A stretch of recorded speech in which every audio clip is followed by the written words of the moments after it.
1000 বছর আগে পৃথিবী ছিল আজকের চেয়ে সম্পূর্ণ ভিন্ন।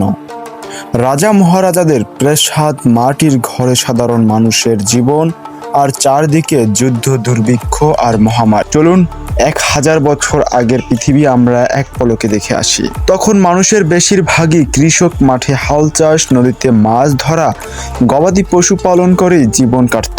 বিদ্যুৎ বা আধুনিক প্রযুক্তি ছিল না। রাতে আলো মানেই ছিল মশাল বা মোমবাতি। যোদ্ধারা ছিল বর্ম পরা হাতে, তলোয়ার আর ঢাল। তখনকার পৃথিবী ছিল রাজা, গির্জা আর ধর্মীয় বিশ্বাসের নিয়ন্ত্রণে। কিন্তু প্রকৃতি ছিল ভয়ঙ্কর। আগ্নেয়গিরির বিস্ফোরণে আকাশ ঢেকে গিয়েছিল, কালো ধোঁয়ায় জমি শুকিয়ে গিয়েছিল, ফসল ফলতো না। মানুষ ক্ষুধায় ছটফট করত, আর এক কামড় খাবারের জন্য তারা মরিয়া হয়ে যেত। ইউরোপের গ্রাম আর শহরে তখন হানা দিত ভাইকিং যোদ্ধারা। মুহূর্তেই শহর পুড়ে যেত, আগুনে নারী শিশুরা হারিয়ে যেত।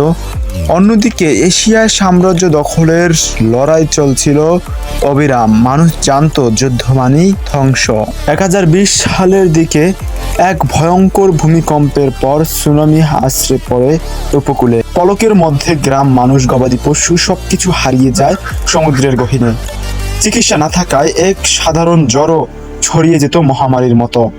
মানুষ ভাবত এটা ঈশ্বরের অভিশাপ, আর মৃত্যুকে মেনে নিত অবসম্ভাবী ভাগ্যের হিসাব। 1000 বছর আগে পৃথিবী মানেই ছিল কাদামাটির গ্রাম, কাঠের ঘর, রাজাদের দুর্গ আর বিশ্বাসে আবদ্ধ এক সমাজ। শিশুরা খেলা করত মাঠে, মানুষ গল্প করত অগ্নিকুণ্ড ঘিরে। কিন্তু সেই হাসি, আনন্দের আড়ালেই ছিল অন্ধকার, যুদ্ধ, রোগ আর প্রলয়।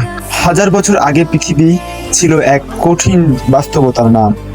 আজ আমরা প্রযুক্তি আর আলোর যুগে দাঁড়িয়ে আছি, কিন্তু প্রশ্ন থেকে যায়, আমরা কি সত্যি অতীত থেকে শিক্ষা নিয়েছি?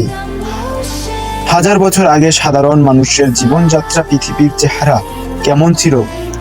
অবশ্যই কমেন্ট বক্সে জানাবে। সেটা কল্পনা করতে পারবে এই ভিডিওটা সম্পূর্ণ দেখলে।